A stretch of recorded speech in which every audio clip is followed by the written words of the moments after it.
So in this video, I want to tell you about Desmos, which is an online graphing calculator with some really cool but simple functionality. It's available not only in a browser like this, but it's also available on iPads and Android tablets. So if you have one of those, you can download the free app and play around with it. And if you don't have one, you can always play around with it in the browser. So to get started, open a browser and point it to desmos.com/calculator, and you'll see this webpage. The first thing to do is click on Create Account and link Desmos to your Google account associated with your St. Mary's email address. If you don't see it here, it's probably because you're not signed in to your St. Mary's account, so you'll need to go to My St. Mary's and log in that way.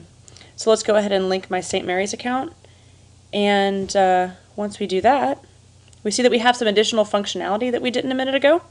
One thing that we're able to do is save graphs over here on the top left-hand corner. We can also print them and share them. Now these are things that you can't do unless you're signed in, so it's important to sign in as soon as you start Desmos. So to see how all of these functionalities work, I'm just going to go ahead and put in a few functions and play around with it, and then I'll show you how to share graphs and how to save them. So what I want to do is put in a few quadratic equations.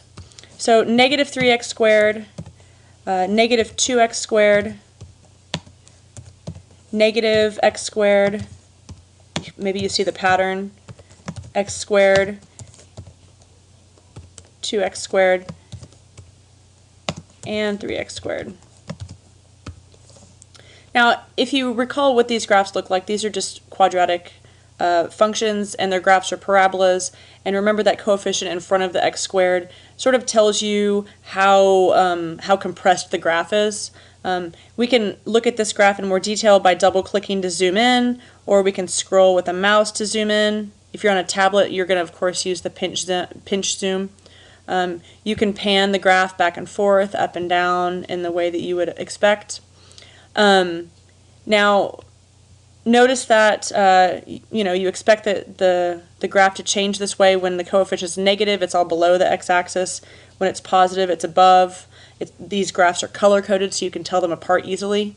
If you maybe you want to change the colors, you can do that by clicking on the gear icon and selecting the graph. Maybe you want that blue one to be dotted for some reason, and then you also want this orange one to be dotted. So you can change those. You can also adjust the colors to be whatever you want.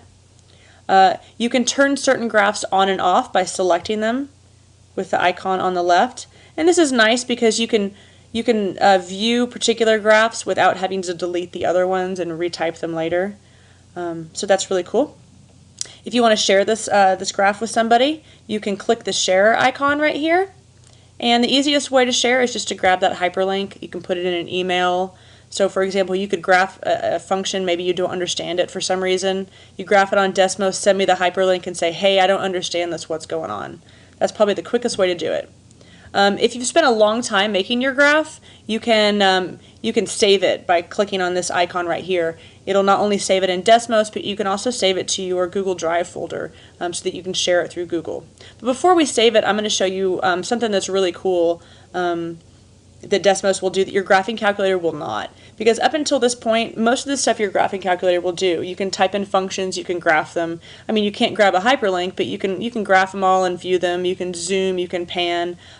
One thing that your graphing calculator won't do is it won't give you the ability to watch how a graph moves as you change a parameter.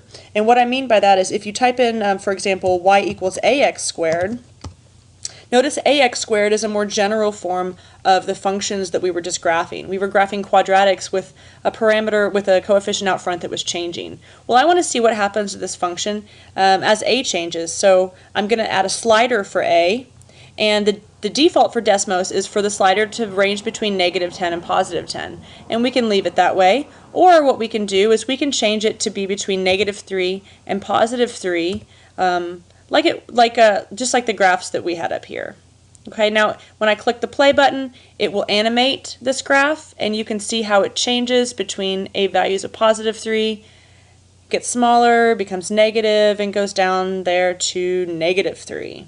And it will keep doing this. You can either slow this animation down, or you can speed it up, depending on how you want to view it. Now we're ready to go ahead and save this graph. So if we click on the save icon, We can title it maybe, how about quadratic? And then let's select the option to send it to Google Drive also. So it's going to save this graph. This way you log out of Desmos, log back in later, and you will see your graph right here under quadratic when you click on this icon over here. Notice it's not just your graph that's there, but it's a bunch of other graphs too. These are built-in graphs that Desmos has provided for you as a new user to learn the system and all of its functionality. I would encourage you to go through these and kind of play around with them. For example, there's this one for visualizing slope, and we can open it.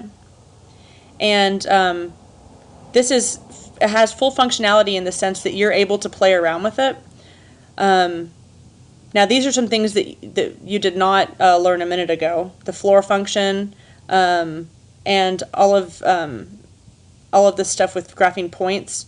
But you'll notice if you click to animate that, the point moves, and so does the shading, and so does the graph. So that's really cool. And you can play around with these graphs and